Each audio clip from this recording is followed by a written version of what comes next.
Walking into this takeout restaurant, someone will make your food, you go to pay, and you get this screen asking for a tip from 18 to 25%. So before you hit the button, what should you do? Wine, right? This is the good stuff.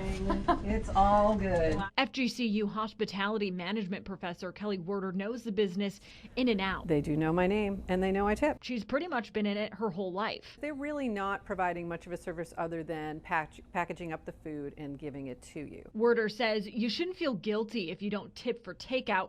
Typically, the people working behind the counter are paid more than traditional wait staff. So why all the tip lines, jars, and screens? It's built into the receipt. It's built into the system.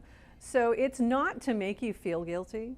But I always look at it as tipping is good for your karma. Shopkeep is one of the industry's cloud-based point of sales providers. It says 23% of merchants have enabled a tip screen for their businesses. About 49% of those have the tip option on. Generally speaking, your servers are not going to react in a negative way if you don't tip them well. Okay, so I'm not saying be a jerk and never tip, because some places depend on it. Tipping is important because that's the bulk of that person's income. We bellied up to United Al House Bar, where manager TJ Geller says if you don't tip, they won't get paid enough. Tipping plays a major part in their income. And also because servers, maybe a lot of people don't know this, but the servers pay taxes on their sales, on a percentage of their sales.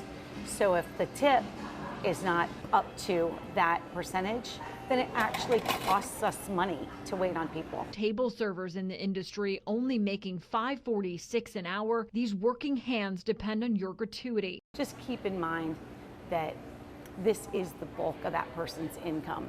They don't get a big paycheck. So moral of the story, you can push the no tip button on takeout, but if you have good service, I don't think that people understand how much goes into this. From good people, Thank you. go ahead and reward that. How much patience is involved. In Lee County, Megan Bragg, And hard work. NBC2.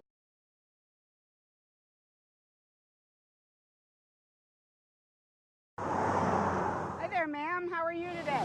Early voting at the Port Charlotte Library. Are you here to vote? You'll find lines out the door Can I give you a card? and people pushing for their party. Set. Okay. But I vote Republican. Think about it. Oh, got it. I hear ya. I feel your pain.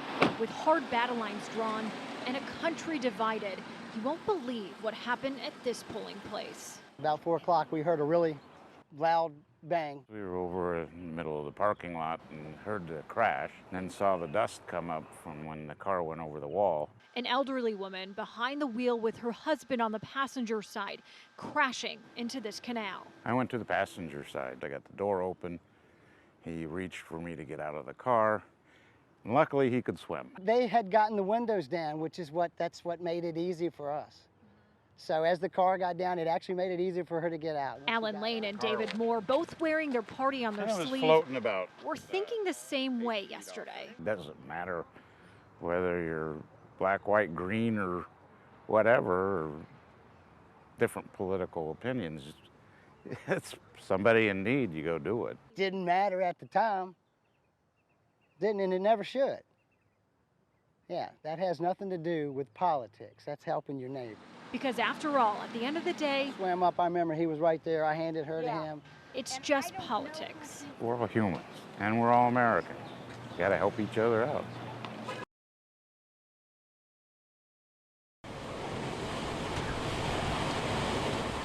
Morning, noon, and night, NBC2 crews were live for Hurricane Michael. Our team of 5 giving you first-hand looks at the intense storm and damage from storm banner Panama City. You just don't know how much worse it can get. But when the cameras turn off, You could hear the tiles of the siding coming off the hotel. that's when it sinks in. It was a nervous energy. Chief Meteorologist Allison Ray, weekend anchor Christina Mendez, photographers Ben Lutman and Derek Kemp, and Assistant Operations Manager Paul Tanner survived the deadly winds around 150 miles per hour. You just sit there helpless thinking, how much worse is it going to get? Allison normally tracks storms from the First Alert Hurricane Tracking Center, but being in it is a different story. That number has context to it. It's not 155-mile-per-hour winds. I know exactly what that feels like. I know exactly what that sounds like. I see what it has done. I see the emotion that it takes over people and myself. It's not numbers and facts on a screen. It's a feeling. There was glass all over our bed, all over the floor that you can see there. Windows in one of their hotel rooms breaking. Outside, it was much worse. It was so bad and so, widespread. It was jaw-dropping. Widespread damage, almost unbelievable. To just see the magnitude of their town changing because of Mother Nature, that's what made it real for me. And that did get me a little emotional at times. Everything was devastated. It pushed over an RV. Tanner was tasked with protecting the first alert storm tracker in our satellite truck. It was rocking the trucks. I had the jacks down. Like I said, these things weigh 11,000 pounds, and it was rocking them pretty good. The hardest part for this crew wasn't the storm itself, but driving away. And you definitely have this bond with these total strangers that you just met 24 hours ago. And, we were saying bye to them the next day and wishing them luck, and it definitely sinks in. That was our home for 24 hours. But they didn't leave empty-handed. Come on. Hi. Bringing back another survivor who needed some TLC. So the next morning when the sun came up and we were all just kind of getting our bearings straight and saying, where do we go from here? One of our coworkers, John Burns, was just holding her. Now, Allison actually did just text me. These are pictures of her and the dog. They are at the vet, so she is getting the care that she needs, and this dog will be up for adoption. Reporting live in Lee County, Megan Bragg, NBC2.